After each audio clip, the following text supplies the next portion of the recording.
If you've been watching the news in the last week, you may have heard a whole lot of politicians and commentators working themselves into an absolute lather about whether the Uluru Statement from the Heart is 1 page or whether it's 26 pages. Now, my personal view is that it really doesn't matter how many pages the document is.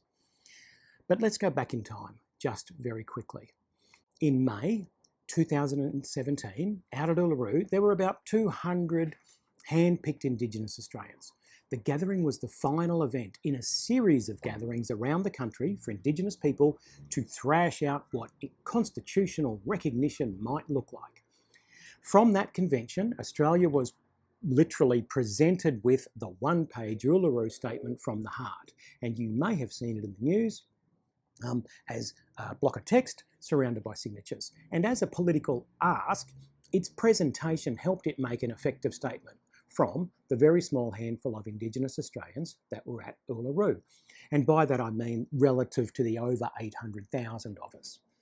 Now, this 1-page document was what was presented to the world as being a request from Indigenous Australia. Of course, that's not quite correct, but my point is we were all presented with the 1-pager, and so that's what entered folklore as the Uluru Statement from the Heart.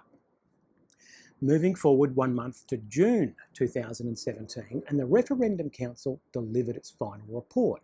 And there on page 3, ahead of the substantive report, was the Uluru Statement.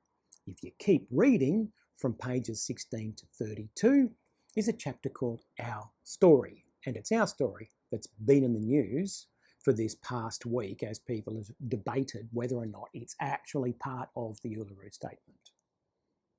In the chapter called Our Story, it clearly sets out the Referendum Council members' expectations for voice, treaty and truth-telling. It's in plain sight. They have not hidden their aspirations for agreements and reparations. They are there in the report. What I think is odd is that the Referendum Council did not provide any proper detail on what the hand-picked Indigenous representatives talked about in the lead-up to the Uluru Convention. But don't worry, I obtained that earlier this year through a Freedom of Information request, and I'll give you the link in the description.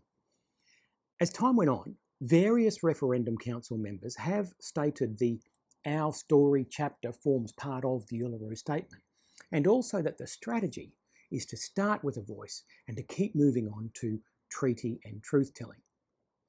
And for ages, the Prime Minister has repeatedly said that he will implement the Uluru Statement from the Heart in full.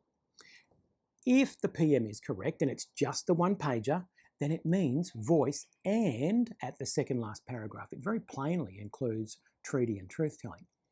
If the opponents are correct, and that means all 26 pages, as they are suggesting, it still includes treaty and truth-telling, but with a lot more detail.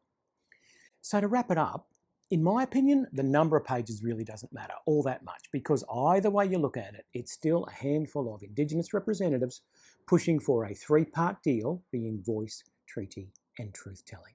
I'll put some links in below for you to do some reading, get talking, so that when you vote, you know why you are voting one way or the other. That's all from me today. To never miss an upload, please subscribe and turn on post notifications. Feel free to share your comments down below, and please check out our website for a bunch of other different ways to learn and collaborate with us. One last thing. Here in Brisbane, it is a truly beautiful day, and I hope that wherever you are able to get out and enjoy some lovely sunshine and fresh air. And now I can have my cup of tea and iced bovos. Authorised by Wesley of the Centre for Indigenous Training, Albert Street, Brisbane.